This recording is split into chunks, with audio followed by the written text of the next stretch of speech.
राज मुजफ्फरपुर, कंचन राज भोले बाबा की दुआरी हो। Present by Lalit recording studio Barabanki. जल ढार चलाए भौजी भोले बाबा के दुआरी हो।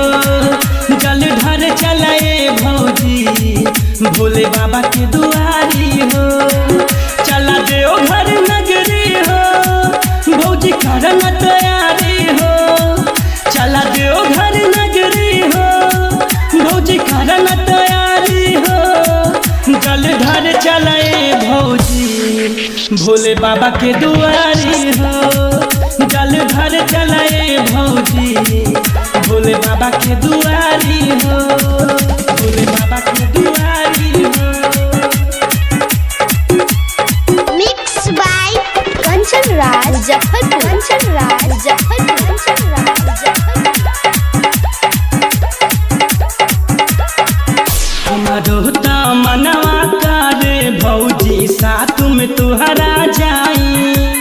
एही से हाली में भौजी हम कैले बानी तैयारी। हमारो मनवा करे भौजी साथ में तुहरा जाई। एही से हाली में भौजी हम कैले बानी तैयारी। पहिला सोमवारी में बाबा के दुआरी में। पहिला सोमवारी में बाबा के दुआरी में। जल ढार चलाए भौजी भोले बाबा के दुआरी हो। जल ढार चलाए भौजी भोले बाबा के दुआरी हो। बम बम भोले जय शिव शंकर, बम बम भोले जय Shiv mix Shankar. By Kanchan Raj Muzaffarpur, Kanchan Raj Muzaffarpur, Kanchan Raj Muzaffarpur. Present by Lalit recording studio Barabanki. देख लाइन में सबके उजाला बोल बम बम सगरो सुनाला। बाबा दर्शन करे के भौजी मनवा में इहे सोहाला। देख लाइन में सबके उजाला बोल बम बम सगरो सुनाला। बाबा दर्शन करे के भौजी मनवा में इहे सुहाला। भौजी पूरा तैयारी से चला हमरा फरारी में।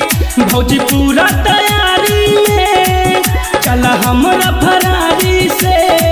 जल ढार चलाए भौजी भोले बाबा के दुआरी हो।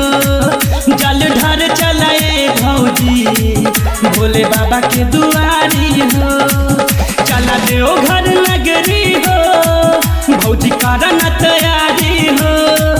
चला देओ घर नगरी हो भौजी करन तैयारी हो। जल ढार चलाए भौजी भोले बाबा के दुआरी हो। जल ढार चलाए भौजी भोले बाबा के दुआरी हो।